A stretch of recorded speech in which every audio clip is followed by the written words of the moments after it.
defending team quite frequently, and from there it's just super difficult from that to take the engagement, I suppose. So this is going to be a real baptism of fire, I think, for this Cloud9 team. Looking better and less inconsistent than we've seen previously, but this is a hell of a task for them to try and beat this one out. Definitely. So Tens in company right now of Team Cloud9 will be on the defender side, the side that they choose first, because this is going to be TSM's map pick. Now on the attack, close range first fight will be Tens, getting the first pick here onto Sabrosa with the Ghost. That opens up this mid side and also the catwalk, which is why you see the Spike also falling back here at the same time to try to support towards mid to regain control of this area.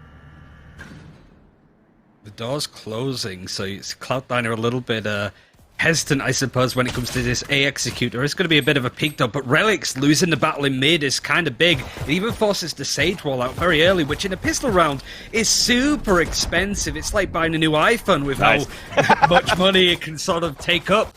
So this is a lot of pressure immediately put onto Cloud9, but I think this is where Tens relishes. And he starts off with a nice headshot onto Cutler, gets a third kill. Does he really need to add much more? Not really. Shinobi is there to help. And a great start for Cloud9 winning this pistol round. I'm not quite sure whether it's attacking or defending favored, but I think no matter what, it's basically what side TSM are playing on. That's what side it favors, it feels like. And at least, we talk about play style for the teams, right? It's not really about sides, it's about compositions, it's how you feel playing as a comp on a certain map too, and how it adapts to more maps you play versus teams. So far, when you're looking at it from Cloud9's point of view, they probably believe that it's more defender-sided, which is why they started here on the defender side, of course. Door closing early. I like the fact that they could focus early onto the main entrance. So even they had a paranoia coming in from TSM, it was nice cyber cages to come up and just make sure that the crossfire was just focused on that front A side. So now Mitch gets the first kill onto Drone. This is towards that B side. Even Tens with the Marshall towards mid is also going to drop Haze. Nice shark dart there from Shinobi through the window outside the entrance. Sabrosa, he gets electrified and now picked off. 5-on-2 to continue the round in this first half, and everybody's getting picked off. I mean, Cloud9 played their advantage. They knew they had guns, so they could play a bit more aggressively. Maybe TSM aren't going to expect it. Effectively, if you win the gun round, the one thing you don't want to happen is to fall victim to some well-placed execute. So just nipping it in the bud, just peeking down B main to get a frag and then backing out. It does enough damage. When TSM don't have the numbers there, it's very difficult, but you would expect that this is where TSM is going to ramp up. They had a slow start in the Charlotte Phoenix game to the point that some people thought that they were just, not really trying, but then they just came out of the gates from that point, looked super strong. So whilst this is the ideal start for Cloud9, there is a bit of a while to go when it comes to sort of winning out not only this map, but the one afterwards, as this is a best of 3. Yeah, and this has become so one-sided and cliche now as a strategy on the defender side. Having a Silva inside B, lobbing also the arrow, the recon arrow towards the B entrance, has the Odin out because it's pretty much that weapon and the operator that could wallbang through that thick wall of brick wall, to get some picks towards his B main. So he didn't get anybody there to start, so Shinobi's going to fall back and look for the owl drone. He's going to spot one here, maybe try to respray across in his spawn as well. But you could see how the round is so slow. Paranoia combination with Mitch could have been super clutch there to get the kill onto Sabrosa. The Paranoia hits, but Mitch just can't peek around the corner too much, and him not dying there is much more important. But Ten's now under a lot of pressure, does get hit by the Paranoia, but is holding close with the Shorty. Having a Marshall for fighting long distance too, like you sort of tend to see in this position, fighting mid, but Tens has the knowledge that they are around mid, they're not pushing Cubby, so that must mean that they are pushing towards B potentially, at least more likely. Hazed is doing that, taking up all this space, but you could see that the sober Shinobi is watching it like a hawk and knows that that could be a place that they're punished. And that's what I really like about Cloud9 too. They're not afraid of closing the door early and just turtle into the site. Give the middle, let's fight after. But it's still going to be Drone that gets the opener inside that site. Mitch in the back of the B gets that kill onto Drone, so there's still a defender back there. He gets the backstab onto Wardell. I guess it was missing communication. At least we'll get the spike down. 2 guys alive from both teams as the retake comes in from Vice and from Tens. Tens only at 10 HP, trying to spray it through the paper wall of the sheds. But they're all hiding, both of them, very passively in the back of the site. Camera is also up by Cutler. It's going to be double spy cams. They're going to see each other here. Even a Molly to come out to just focus on one side of the defense here. Tens Now gets wall banged by Cutler. Weiss is moving down. It's traded off. He does only have a Spectre. Now this 1 versus 1. I love this. Look at that. A trap wire to just focus here towards that right side. Gets the headshot and comes in with the clutch. He should have enough time for the defuse. And this will be now 3-0 in favor of Cloud9. Nice retake there. Tricky when your team's solo mid. You push onto the site, you get the plant down. Where do you go?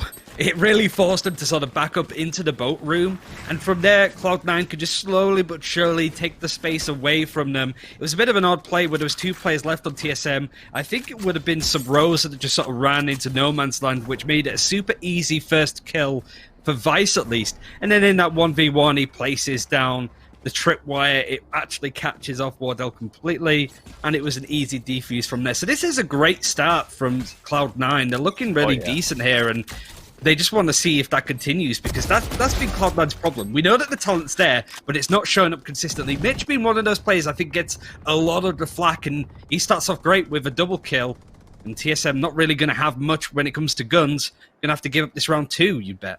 Man, you're going to see this position. It looks very difficult right now for TSM. Look at how everything is working for Cloud9. So they have the Odin towards that B main. You have Pens here on this catwalk with the Judge, which is probably the best gun you could have towards this catwalk. Hold close range as a Jet. You could dash forward, tailwind against your opponents face-to-face. Look at the amount of damage he does there onto Cutler as Relic steals a kill. But it's going to be hard for them to penetrate towards this B sign and towards the catwalk. They have the operators, the agents right now for TSM to take this mid control with the Brimstone and the Omen. But after that, they can't really cross down towards those sides. They can't do those splits. So having these executions towards this mid side, I think, should be the best bet for them so far. It feels very much more like how a Counter-Strike map would be played. It feels with this map. A lot of people have compared it to Cash, for example. You know, Volcano being one of the designers on that map and one of the lead map designers in this game. So it's fair to see where that inspiration came from. But it's all mid-control. Sniper rifles being really strong here. Maybe not as much on the other maps, but certainly double operate is a strong strategy that I think... I don't know about you guys in Twitch chat, but I think a lot of people want to see the sniper rifle nerfed. But these guys haven't to play it at the top of gears. It needs a scope noise. That's all I think it really needs. Just every time somebody scopes into it, like Counter-Strike, it makes a noise so you know roughly where they're going to be. Relics, though, he doesn't know where people are going to be, so he's hiding within his own smoke. Has the paranoia, and there's a nice line of fire to throw it down, but Wardell, with said operator, gets the first kill onto Mitch towards B. Finally, this is what they needed to open things up here. And I remember listening to Taylor, the coach of TSM, the head coach, saying, why do they have this composition going stageless as well? Well, let's talk about it a little bit later, because I think the action's going to start soon. They're closing this door. Yeah. You saw that Cloud first come up as well. So Jet here, as the Tens, was trying to look through to see if he could spot some legs while this execution is happening. But you have a Paranoid that's coming through. Jet has actually come out with the blade storm. That's the first right click that's trade off by Subrosa. The Odin is coming through. It's spraying through the smoke, but it's going to be Vice that runs out. Shinobi still gets the frag. Relics with the wall bang. Now coming from A main. It's going to be a 1 versus 1. Still so much time left on the clock. And Relics wins the fight. A headshot onto Cutler. And we have now 5 unanswered rounds from Cloud9 versus TSM. What a great start for this. Certainly if you're a neutral fan and want to see a hell of a game, this is a great start to it. TSM not warming up just yet, but they do have a few ultimates available. In fact, they're all coming online for near enough everybody. Interested to see how they use it, whether the money's going to be good enough for them to buy up again. But the way that Cloud9 are holding on this defense, controlling key areas of the map like Cubby, was really decent. It was a nice play from Tens with the ultimate to bring it up, but I really liked the hiding in the smoke peak when it came out. I don't think Tens was really expecting it, but yet again, the damage is already done. Tens starts off just straight out of the gates, gets the frag onto Drone, and there's no resurrect on this side of TSM either, so they just have to 4 versus 5 it. Yeah, they have 4 ults, but so many of them are low HP already. Look at the Brimstone. Subrosa down to about 40%. And you also have Wardell down about 10-15%, so they don't really have what it takes to try to get the execution unless they want to use the ultimates to their favor. Usually a run it back would be nice, but losing drones so early in the round is a huge detriment. Definitely there, that did not work out in their favor. Hayes loses the fight versus Relics, and just to talk a little bit about that previous round, I'm surprised Cutler didn't win that one. He's usually known as a Clutchler in CSGO, but he definitely didn't win that 1 versus 1. Now with this garbage time, everybody dies with pistols here for TSM as they are on this eco. Subrosa only with the Sheriff, looking to get some one-shot headshots with the Odin going head-to-head. I can see the Odin through the silhouette just in its own. Look at that. That's a big gun. Look at it. Look how long it is. So Rosa, though, these sheriffs have done quite a lot of damage. Might ruin the economy a little bit for Cloud9, but considering they won the last 5 rounds, I think money's not going to be too much of a problem there. So Rosa trying to line up the headshot of the Tens, but tries to take a little bit too long. Tens gets a headshot from distance, and you would expect Tens to always have a decent game, even the games that they lose. But 11-2, I think when it comes to individual talent in this region, I think I know who the best player in the world might be. Just a hint. Yeah, no, they definitely got some skills here in North America, and so watch out, Ryan and everybody else in Europe. G2, North America is coming for you. Anyways, 6-0 so far here in this matchup, and things are looking very grim for TSM. Thankfully, though, they have 5 alive, it's a gun round, and they also all have ultimates. So this is actually going to give them a chance to at least put one onto the board. And it starts off, though, look at this. They actually have somebody hidden in Nguyen, but they tagged it out. So they know exactly that the Omen is actually hidden in there, and that should be Relics playing that spot. The Paranoia is going to come out. The double peaks, oh, actually, it's going to be a dark cover, so that's even better. That's going to give a chance here for him to try to fall back, but he's even staying at the same place. Finally, the shrouded step to be able to walk away. It just forces out a bit of utility. It could have been disaster for Cloud9 at that point, but look at all of this pressure onto the A site. C9 are watching all of these angles like a hawk. The run it back being used up near enough instantly, and it forces Mitch to boost away. Like, manages to try and catch him up. But Relics as well has been doing so well. Just consistent work as like the support controller. Drone now trying to hold on this side, but he's the only one in that corner. Hayes able to do so much, but gets traded. Ends even spraying into smoke, still gets those frags, but now it's Wardell and Drone, the last alive in this 2 versus 3. Now it's only up for the Sova, and he has it all to do. Well, we do have a Hunter's Fury and a Neural Theft now for the defenders, and even a res. So even if Tens wants to, he could res towards his catwalk side and put one up so they could get a 4 versus 1. Actually, they're dead very close to Wardell, so we're just going to play more passively here for Cloud9. Wardell's now creeping in, 23 seconds left on the clock. He could at least... Okay, he's going to go for a fake plant. Even a Shark Dart, a Recon Arrow to come out as well. Even a Hunter's Fury. He spots the legs of Mitch, but Mitch does get the wall bang. And now it is 7 unanswered rounds in favor of Cloud9 versus TSM. Somebody's got to wake up soon. They didn't need to. They don't want to lose the first map.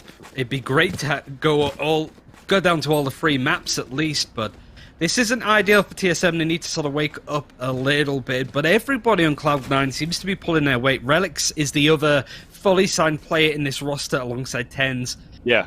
You don't typically sort of expect those kind of like supporting controller kind of players to be doing as well, but he's holding his own to an extent. Like, he's pretty much gone 1-1, so it might not look it on the scoreboard, but he's winning some clutch moments, and really not everything is down to the scoreboard in its own right? Like, it's not just getting all of the frags, but I mean, if you're Tens, it's that as well when it comes to the clutch power. But nobody's having a bad game. Everybody's doing their role on Cloud9, and it's making it super tricky for TSM, even with all of the ultimates and guns that they've had. They can't push on in. Now it's just going to be this eco as they're trying to rush through, but Mitch as that Sage, sorry I called him Tens before, but it is Mitch putting that Frost Orb towards that ground that slows them in their tracks, and it's already 3 people set up there on the defense. It's going to be so hard. Even Shinobi mowing them down with that Odin. And do you see that in Europe here, Ryan? Odin play with the spray on Ascent? No, not yet. I know that's a very Sinatra thing to be doing, and that's the nice part about it, I suppose. It's just... like, for example, you have Fabrican in EU with the whole Sageless comps all of the time. TSM are doing it, obviously, here too, where there's no, oh, we know what the meta is, this is how you play the game. It's just these guns, this comp, all of the time, play it this way. There's still a lot to learn. And if there's a use for the Odin to be used like this, sort of anchoring the B-site like Shinobi's been doing, it's been used, it's been exploited, and TSM don't have an answer for it, and they tend to have an answer for a lot of stuff. And it's looking to back to a default here for TSM, right? You see that Hayes is still trying to lurk forward to try to work towards his catwalk / mid, and a 2-2 kind of split here to start things off on a B opening this time. But Tens this time has the operator as that jet. He's playing it more passively himself as well, as he didn't see anything towards that catwalk. You see him slowly rotate back towards his spawn to see if he needs to support towards mid.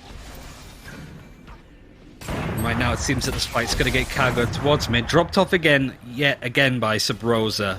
So they're still trying to decide where to go. Cloud9 have bolstered mid.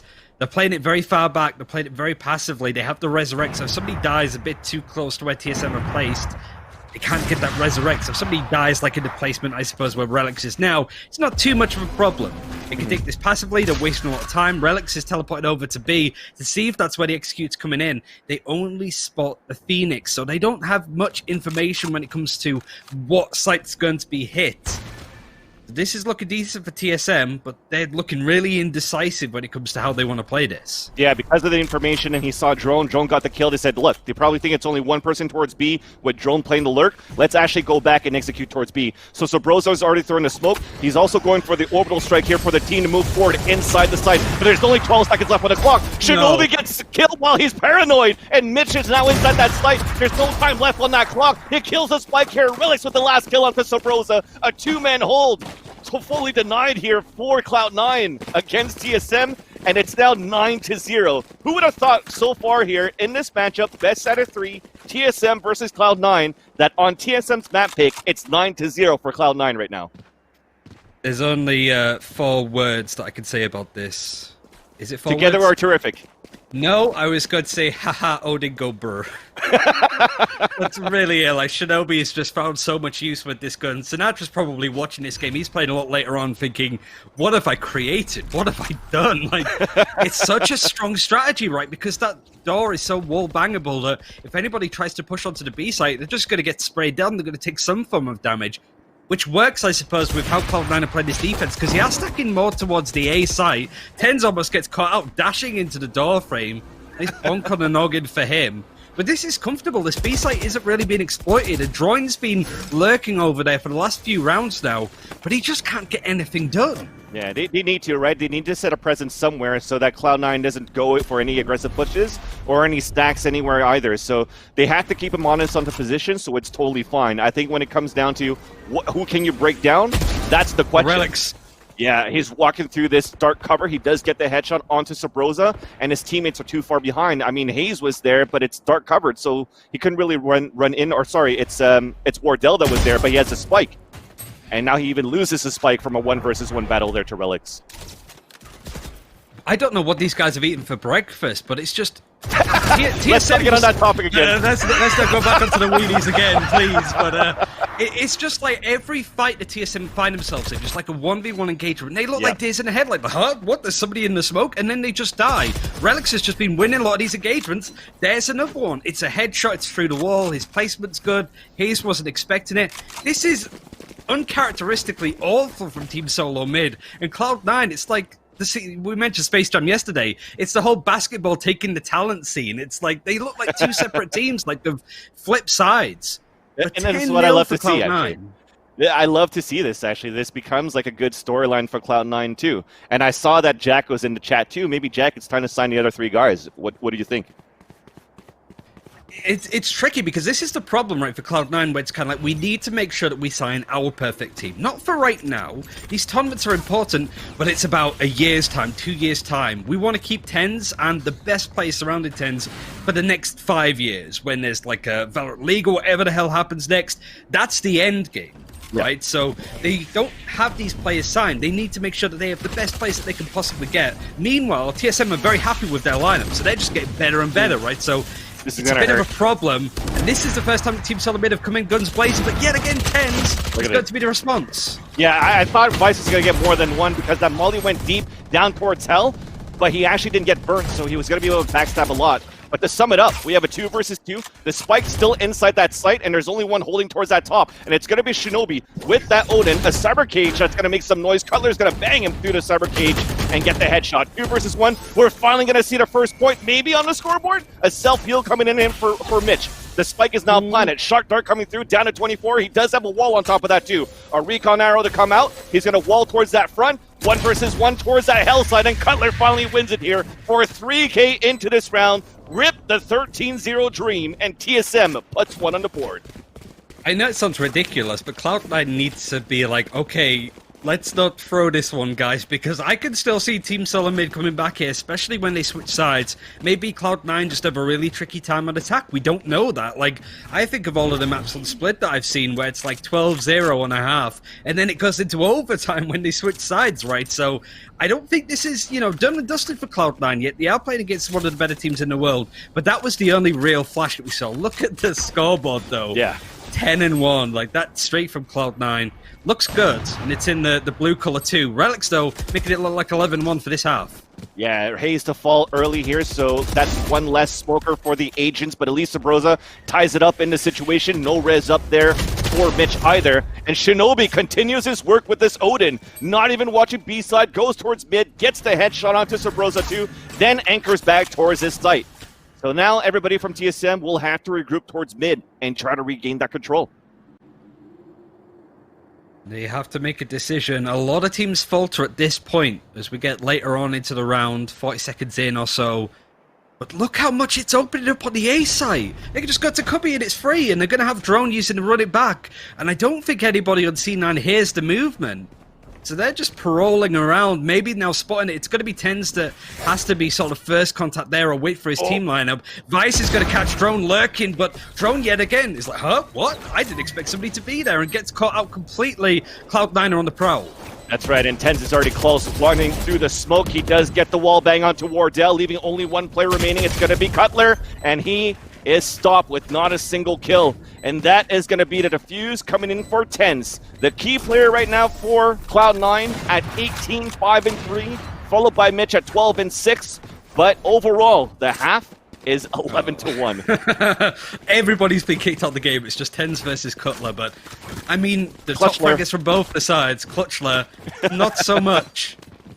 Wardell doesn't miss, but it feels like he's been missing in this game. It just hasn't seen those like bright spark moments that we all know and love, right? It just feels like Cloud9 have stopped it before it happened. The one round that we saw TSM win there was Sabrosa just running onto the A site, not giving a heck, and just coming in and just headshotting somebody, opens up the game for them. But right now, it looks like it's Cloud9 that are the ones that are playing with more confidence and not looking as tense, I suppose it would be. Tens just has that freedom, running through his own smokes to get frags, catching TSM completely off guard. If they can play like this on attack, then this is going to finish very quickly. Well, the piston round is now underway here with Relics and company of Cloud9 now taking the attacker side. Can it be now that TSM can make the comeback now that they're on the defender side? But 11-1, you're falling behind by a lot here. It's going to be a very steep hill to climb to try to catch up in this matchup. Spike now being picked up, as you can see him walking slowly towards his B side, but we are still having lurks all around towards his mid and a very far back Cypher, actually. So you could see that they're maybe going to look for a split for a mid to B towards the mid round. Setup is looking very tight on the A site, but it's going to be B. A side that was near enough untouchable, really, when it comes to Cloud9 with the Odin, but there's no Odins available just yet. So it has to be patient play.